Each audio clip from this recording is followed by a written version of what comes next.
Bismillahirrahmanirrahim. Assalamualaikum warahmatullahi wabarakatuh. Jumpa lagi dengan saya di channel Peradaban Indonesia yang berada di Yayasan Hikmah Peradaban Institute. Kali ini kita akan melanjutkan lanjutan dari filosofi Al-Mahfuzat yang sudah menginjak pada edisi ke-22 ya. 22 ini kita akan membahas petikan dari kata-kata mutiara yang berasalkan dari Al-Mahfuzat yang berbunyi ta'allam shaghiran wa'mal bihi kabiran, yang artinya adalah bahwa belajarlah di waktu kecil dan amalkan di waktu besar. Nah, ini tentu mengindikasikan kepada kita semua bahwa memang waktu atau usia manusia untuk belajar adalah idealnya di waktu kecil ya, di saat manusia itu masih berusia belia. Walaupun tidak menutup kemungkinan bahwa mungkin di antara kita atau di antara Anda, kalian itu ada juga yang baru mengecap pendidikan atau belajar itu di waktu sudah remaja atau bahkan dewasa.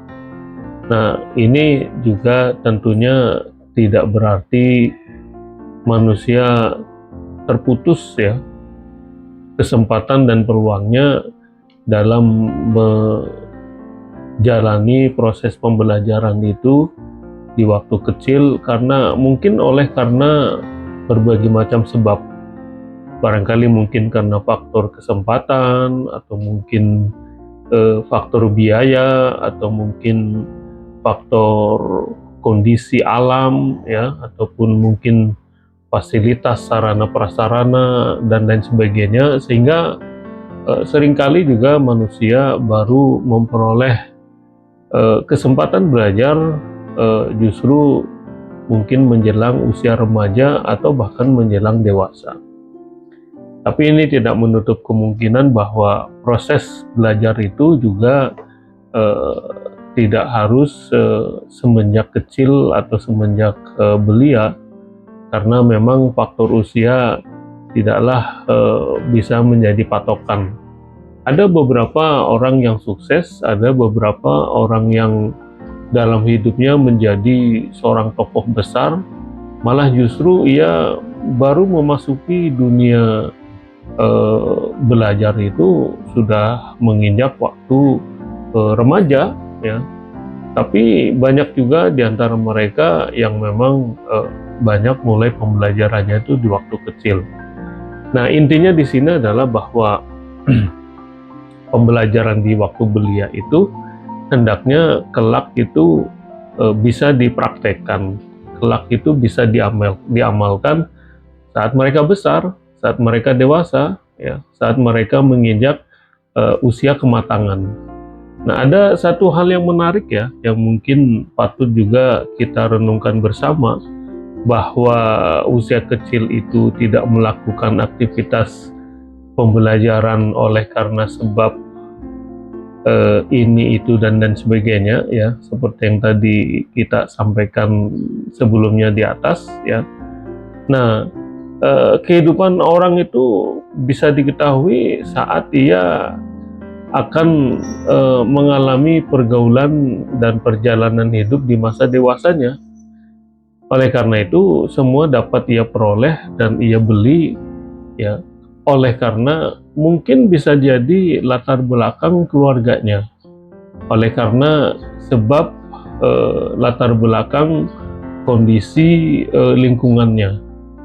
Bagaimana kalau seandainya seseorang yang memang sudah memiliki berbagai macam fasilitas, berbagai macam keuangan yang sudah lebih dari cukup ya, bahkan mungkin bisa menghidupi sampai 7 keturunan setelahnya.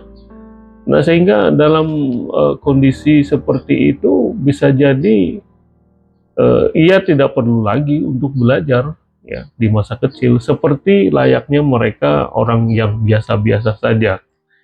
Nah, ini juga patut untuk dijadikan catatan kita bersama. Namun demikian dalam prakteknya dan dalam realitasnya itu kenyataan ya bahwa manusia sekalipun ia sudah mumpuni, sudah mampu, sudah menguasai, sudah memiliki berbagai macam kelebihan, berbagai macam kelebihan sarana prasarana, keuangan, ya, kekayaan, omset, ya, properti dan sebagainya. Justru malah hal-hal yang sifatnya pembelajaran, keilmuan patut juga harus untuk ia peroleh. Bagaimana ia harus bisa mempertahankan ya kekayaannya. Bagaimana caranya seseorang itu yang sudah melebihi keuangan, fasilitas, kekayaan lebih dari 7 turunan itu, kalau tidak memiliki beragam keilmuan, beragam kepandaian, karena sebanyak apapun kekuasaan ataupun kekayaan yang ia miliki ya dari orang tuanya atau dari kakek neneknya, itu bisa jadi akan habis begitu saja, bisa jadi akan lenyap begitu saja ya dalam hitungan waktu mungkin ya, atau dalam hitungan generasi ke generasi. Nah, itu satu catatan ya, bahwa memang ta'alam bihi saghiran wa amal bihi kabiran ya tetap akan menjadi satu sandaran utama ya, bahwa sekalipun orang yang sudah mumpuni, sudah menguasai berbagai macam kepemilikan, justru akan harus bisa menguasai berbagai macam keilmuan, kepandaian, kecerdikan untuk bisa mempertahankan apa yang pernah diperoleh oleh orang tuanya ataupun kakek neneknya.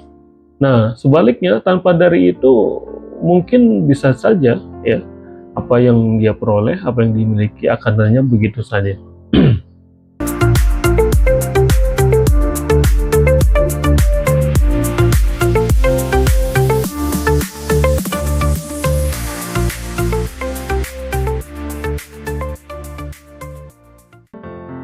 Lalu kemudian di sini juga catatan yang lainnya untuk ungkapan al-mahfuzat di atas tadi ya, bahwa memang materi keduniaan itu akan mendapatkan kebahagiaan dalam hal materi kan, atau materialisme.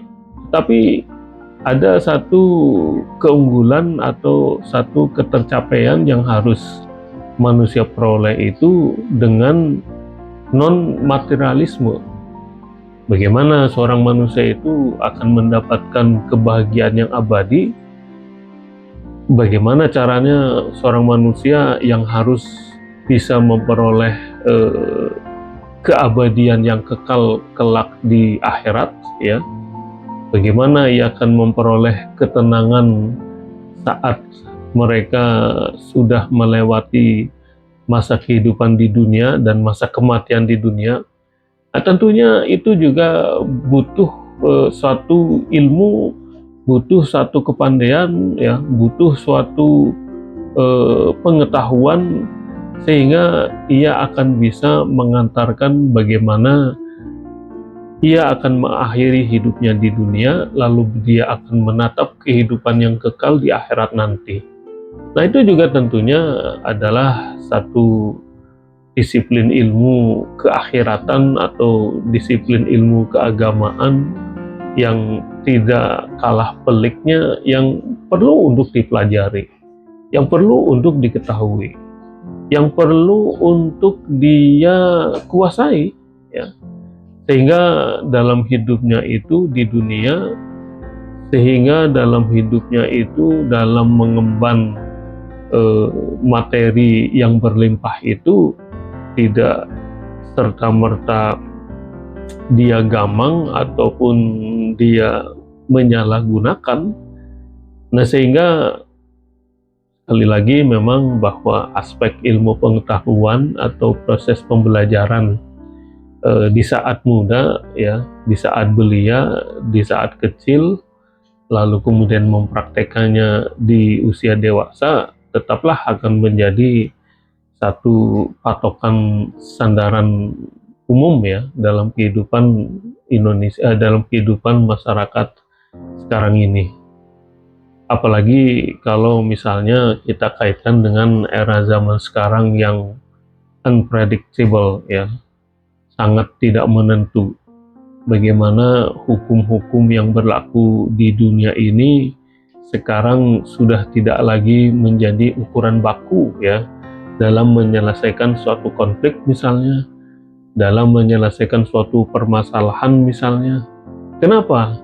Karena yang akan diberlakukan itu di masa-masa yang akan datang bukanlah satu tatanan kehidupan yang konvensional, yang biasa-biasa saja, tetapi akan digunakan berbagai macam tatanan-tatanan atau aturan-aturan atau hukum-hukum yang mungkin belum pernah didapat dalam sejarah kehidupan manusia. Nah, ini akan menjadi catatan baru buat kita bersama ya, bagaimana manusia modern saat ini dan manusia di masa yang akan datang itu justru tidak lagi bertumpu pada keilmuan yang sifatnya konvensional. Kenapa?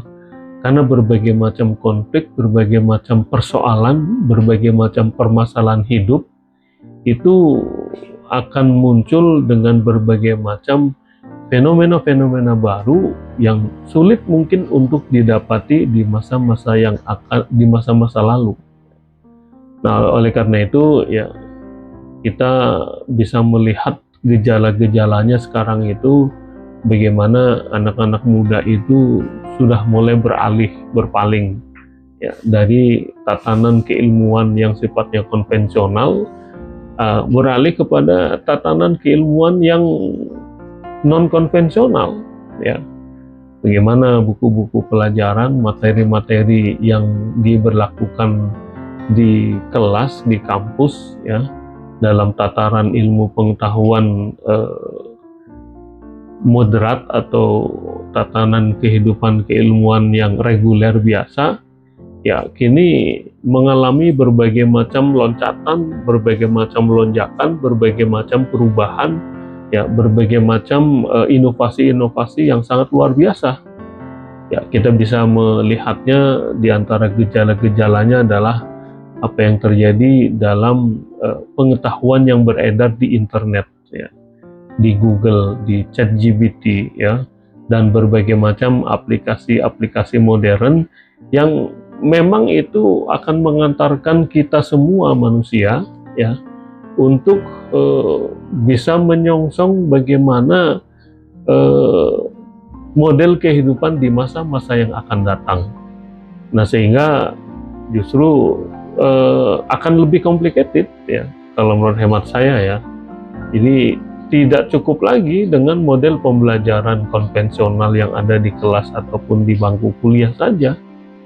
Kita dituntut untuk bisa lebih lagi mencari solusi alternatif ya, gagasan-gagasan baru, atau bahkan mungkin yang belum ada, belum mewujud dalam dunia ilmu pengetahuan konvensional, sehingga kita membutuhkan satu keilmuan yang komprehensif, bahkan tidak cukup keilmuan yang komprehensif ya, tetapi mungkin butuh suatu terobosan-terobosan ataupun gagasan-gagasan yang mungkin ya untuk saat ini di luar nalar, tetapi justru itulah yang sepertinya di masa-masa yang akan datang itu akan menjadi fenomena-fenomena baru. Nah, mudah-mudahan dari ungkapan dan uraian yang tadi saya sampaikan, mudah-mudahan bisa menjadi input ya, masukan yang bisa kita renungkan bersama, bahwa memang ta'allam bihi shaghiran wa amal bihi kabiran, ya itu benar adanya, tetapi di masa-masa yang akan datang bisa jadi akan lebih beragam, bisa jadi akan lebih melonjak, bisa jadi akan lebih di luar prediksi masyarakat sekarang ini. Sekian dan terima kasih. Assalamualaikum warahmatullahi wabarakatuh.